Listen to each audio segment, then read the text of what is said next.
This watercolour painting of medieval Oronsay Priory, a monastery on the island Oronsay, was painted in 1910 by William Marshall Browne, a British painter based in Edinburgh. His painting of Oronsay Priory became a part of the Recording Scotland project.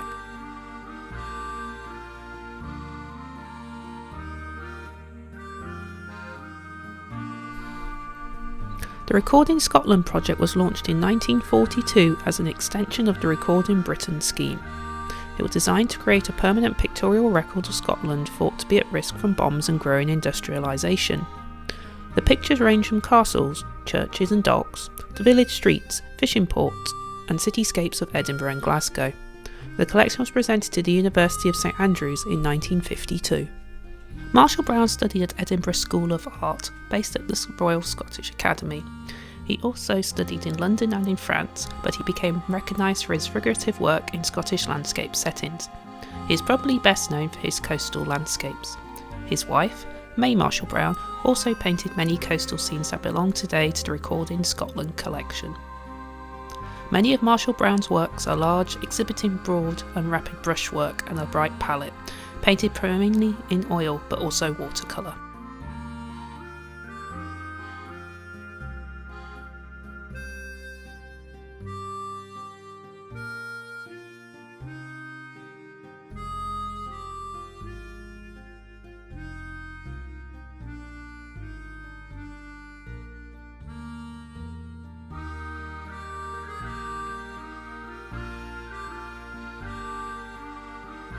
One of his watercolours is a work entitled Oronsay Priory.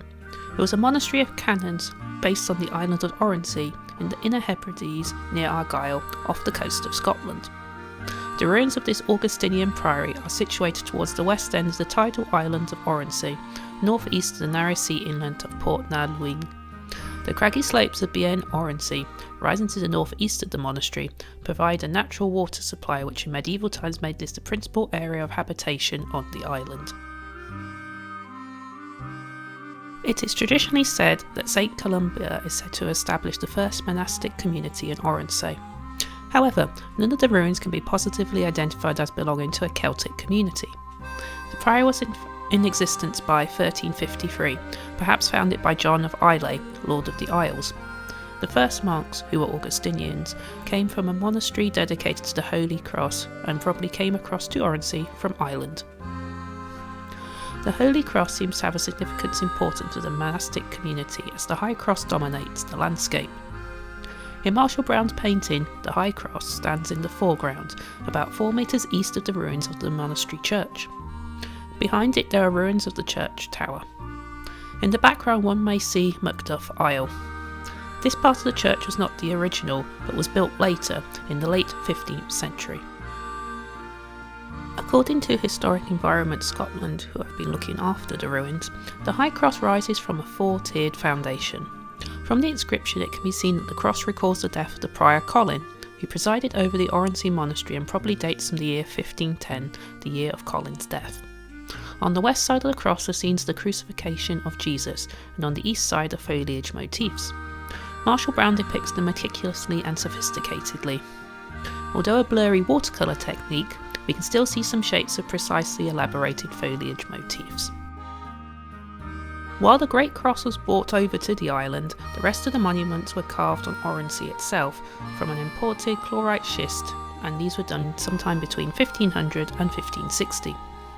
The layout of the High Cross in the monastic church resembles the Great Cross in the front of the abbey on the Isle of Iona. Indeed, the same mason, Mael Ciclin O'Cood, carved both crosses. He not only repaired and rebuilt the priory, but also founded a school of monument carving which lasted for 60 years, producing memorials with several distinct motifs.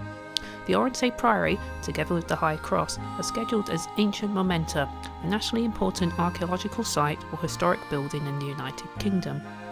Probably this aspect, along with coastal fascination, triggered Marshall Browne to produce this painting.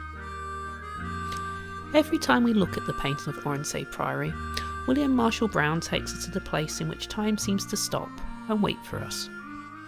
Somewhere between the blue sky, sea and watercolours.